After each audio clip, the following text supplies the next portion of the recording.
आज मैं आपको हिंदू धर्म में 16 संस्कारों का महत्व समझाने वाला हूँ। जी हाँ, आज हम 16 संस्कार कौन कौन से होते हैं, क्यों करना चाहिए, आपने आसपास में होते हुए देखा भी होगा, लेकिन हम जानते नहीं हैं कि वो संस्कार क्यों चले आ रहे हैं और क्यों करना चाहिए। उसके बारे में हम डिटेल से आज जानेंगे।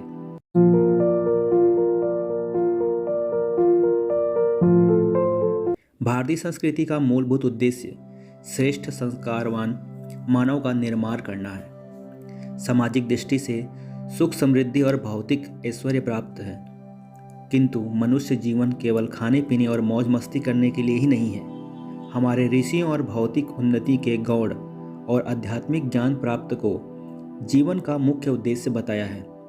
इसी उद्देश्य की प्राप्ति के लिए स्वयं को तैयार करने की क्रिया का नाम ही संस्कार है। वेद पुराणों और धर्मशास्त्रों में शिशु के गर्भ में प्रवेश करने से लेकर जीवन के विभिन्न अवसरों पर यहाँ तक कि शरीर छोड़ने तक विविध संस्कारों का विधान है। संस्कारों से व्यक्ति के मन के विचार और विकार नष्ट होते हैं तथा व्यक्तित्व प्रभावशाली और जीवन आनंदपूर्ण बनता है। संस्कार क्या है, इसे समझ सकते हैं। गौतम धर्म सूत्र के अनुसार संस्कार उसे कहते हैं जिससे दोष हटते हैं और गुणों की वृद्धि होती है। शंकराचार्य जी ने कहा है, संस्कारो ही नाम संस्कार्य गुणाधनेन व स्नानोग्यसाय ननेन वा, अर्थात व्यक्ति के गुणों का आरोपण करने अथवा उसके दोषों को दूर करने के लिए जो कर्म किया जाता है उसे संस्कार कहते हैं। संस्कार द्वारा पुरोहितों द्वारा देवताओं को आह्वान के कारण देव अनुकंपा की अनुभूति, यज्ञ आदि कर्मकांड के कारण धर्म भावनाओं से ओतप्रोत मनुभूति, स्थान की पवित्रता, हर्षोल्लास और वातावरण, यजमान द्वारा भावपूर्ण शपथ ग्रहण, स्वजन संबंधियों परिचितों मित्रों की उपस्थिति, ये सब संस्कारित होने वाले व्यक्ति को एक विशेष प्रकार की मानसिक स्थिति में पहुंचा देते हैं। कर्मकांड की ये विशेषताएं और अमिट चिरस्थायी प्रभाव छोड़ती हैं। यह प्रभाव मन को परिस्थिति के अनुकूल शिक्षित करता है। उदाहरण के लिए, एक व्यभिचारी व्यक्ति जब अपनी प्रेमिका को विवाह आदि करने के लंबे चौड़े आश्वासन देता है तो उसका कोई महत्व नहीं समझा जाता, जबकि विवाह संस्कार में संपन्न समस्त धार्मिक कर्मकांडों का प्रभाव ऐसा पड़ता है कि वर वधू आजीवन एक अटूट बंधन में बंधे अनुभव करते हैं, जिनका वातावरण में और भावना के साथ सारी रस्में पूरी की जाती है। उनका मनोवैज्ञानिक प्रभाव उनके जीवन पर अलग होने से रोकता है। वेद के कर्म मीमांसा दर्शन के अनुसार 16 संस्कारों का मान्यता प्राप्त किया गया है, जिसमें पहला है गर्भाधान संस्कार। हिंदू सनातन धर्म में विवाह विलासिता काम वासना तृप्ति के लिए नहीं, बल्कि वंश वृद्धि और उत्तम संतति प्राप्ति के लिए किया जाता है। इसका प्रमाण है कि गर्भाधान संस्कार, इसका संस्कार से बीज तथा गर्भ संबंधी संपूर्ण मलिनता नष्ट हो जाती है और क्षेत्र संपूर्ण स्त्री का संस्कार भी हो जाता है। यह सृष्टि सौंदर्य की पवित्र प्रतिमा है।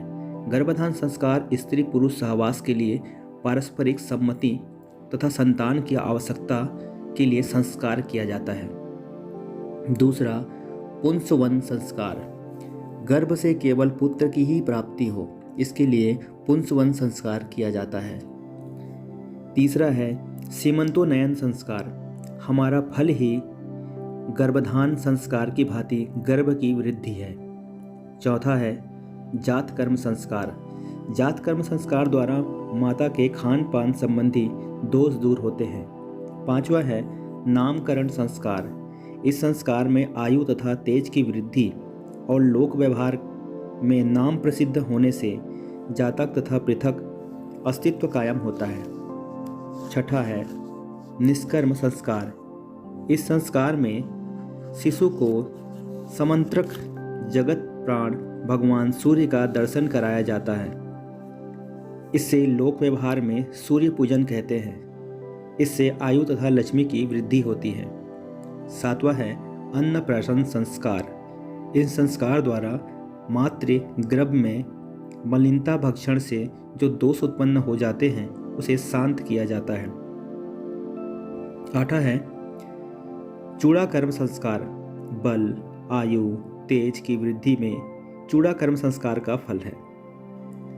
9 है कर्णवेद संस्कार। इस संस्कार में कानों को छेदने की प्रथा है।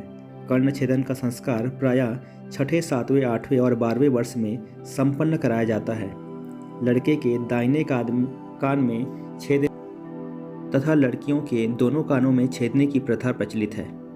इससे आयु वृद्धि और लक्ष्मी की वृद्धि होती है। वेदारंभ संस्कार, ये 10वें नंबर पर आता है। बच्चे का विद्याध्ययन के लिए प्रारंभ किए जाने वाले इस संस्कार को अक्षरांभ संस्कार भी कहते हैं। अच्छे मुहूर्त के साथ इस संस्कार का शुभारंभ विधि विधान के साथ कराया जाता है, जिससे बच्चा पढ़ लिख कर यशस्वी बने। इस संस्कार के शुभारंभ का माता पिता ध्यान रखते हैं, क्योंकि बच्चे के भविष्य के लिए यह अत्यधिक महत्वपूर्ण संस्कार है। 11वां यज्ञोपवीत संस्कार। इस संस्कार को उपनयन तथा जनेऊ संस्कार भी कहते हैं। अथर्ववेद में इसे ब्रह्मचारी शब्द से समलंकृत किया गया है, जबकि सामान्य अर्थ में इसे प्राचीन काल के दीक्षादान से ही जाना जाता है। प्रमुखता इस संस्कार में लड़के को जनेऊ पहनाया जाता है, जिसका अनुष्ठान और विधि विधान गौरवपूर्ण होता है। आज भी बहुत से लोग यज्ञोपवीत संस्कार हर्षोल्लास के साथ संपन्न कराते हैं। 12 नंबर पर आता है समावर्तन संस्कार। प्राचीन काल में वेदाध्ययन के पश्चात गुरुकुल से अपने घर प्रत्यावर्तन यानी कि लौटने को समावर्तन संस्कार कहा जाता है। इसे दीक्षांत संस्कार भी कहा जाता है। उच्च अध्ययन के पश्चात आज भी दीक्षांत समारोह आयोजित किए जाते हैं, जो उसी परंपरा का रूप कहा जा सकता है। 13 नंबर पर आता है विवाह संस्कार। इस संस्कार के अंतर्गत व्यक्ति समनीक, अग्नि, होम आदि यज्ञ कर्म और का अधिकारी होता है, जिससे स्वर्ग लाभ होता है। उत्तम रीति से किए गए ब्रह्म विवाह के फलस्वरूप घर में कुल तारक सुपुत्र पैदा होता है। जीवित पितरों की सेवा और मरणोपरांत पितरों के लिए श्राद्ध तर्पण आदि द्वारा उनका उद्धार करता है। वंश परंपरा तथा गोत्र की रक्षा विवाह संस्कार का परिणाम है। इसीलिए विवाह पहले किया जाता है, बाद में के पुत्र प्राप्ति होनी चाहिए। इसीलिए इसका फायदा इस तरह से प्राप्त किया जा सकता है। 14 वानप्रस्थ संस्कार। वेदों के अध्ययन के द्वारा ब्रह्मचर्य आश्रम तथा विवाह संस्कार के द्वारा संभवतया गृहस्थ आश्रम का पालन करके वृद्धावस्था में अर्थात आयु की तृतीया भाग में वानप्रस्थ आश्रम में जाना चाहिए। वानप्रस्थ आश्रम के काल के विषय में मनु ने कहा है कि जब मनुष्य अपने जीवन की शिथिलता, बालों का पकना, बालों का सफ़ेद होना देखे तथा ऐसे पुत्र के पुत्र, पौत्रों, परपौत्रों आदि को देख ले, तो उसे वानप्रस्थ आश्रम अपनाना चाहिए। 15वें नंबर पर आता है संन्यास संस्कार। वानप्रस्थ आश्रम का विधि पूर्वक पालन करने के पश्चात आयु के चतुर्थ भाग में संन्यास आश्रम अपनाना चाहिए। इस आश्रम को अपनाकर किसी को क्रोध न करें, प्रतिदिन प्राणायाम करें, वेदों का पाठ करें, आध्यात्मिक मंत्रों का जप करें, विधि पूर्वक संन्यास आश्रम का पालन करें और मृत्यु को प्राप्त कर ब्रह्मलोक की अभिलाषा करें। 16 नंबर पर आता है अंत्येष्टि संस्कार। प्राण निकल जाने के बाद 100 पर यह संस्कार व्यक्ति के मोक्ष और परलोक सुधार हेतु किया जाता है। यह सबसे परम आवश्यक और पवित्र संस्कार माना जाता है। संस्कारों की परंपरा का व्यक्ति पर अद्वितीय प्रभाव जाता है। संस्कारों के समय किए जाने वाले विभिन्न कर्मकांडों, यज्ञ, मंत्रोच्चारण आदि की प्रक्रिया को विज्ञान के ध्वनि के सिद्धांत, चुंबकीय शक्ति संचरण, प्रकाश तथा रंगों के प्रभाव आदि द्वारा प्रमाणित किया जा चुका है। अतः संस्कार प्रमाणिकी प्रामाणिकता पूरी तरह असंदिग्ध है। कर्मों के साथ साथ अच्छे बुरे संस्कार भी बनते रहते हैं। मनोविज्ञान मानता है कि मनुष्य किस बात को सामान्य उपदेशों, प्रशिक्षणों तथा परामर्शों द्वारा दिए गए निर्देशों की तुलना में अनुकूल वातावरण में जल्दी सीखता है। अतः हमें इन 16 संस्कारों को जीवन में अवश्य ही उतारना चाहिए। आप चाहें तो मुझे इंस्टाग्राम में भी अनमोल साधना 23 में फॉलो कर सकते हैं और कोई सवाल हो तो डीएम कर सकते हैं। फेसबुक में चाहें तो वहाँ पर भी अनमोल साधना के नाम से आप मुझे चैनल है उसमें फॉलो कर सकते हैं। वीडियो पसंद आ रही हो लाइक करें, शेयर करें, सब्सक्राइब जरूर करें। एक सवाल का जवाब जरूर देना चाहूँगा, क्या कर्म फल अवश्य भोगने पड़ते हैं? बहुत लोग परेशान रहते हैं और कहते हैं कि हमने ये कर दिया, हमने वो कर दिया, हमारे साथ ये हो रहा है, हमारे साथ वो हो रहा है, आखिर कब उसे उसका फल मिलेगा? इसका जवाब मैं आपको देना चाहूँगा। एक अकाट्य सत्य है कि बिना मूल कारण के संसार में कुछ भी नहीं होता।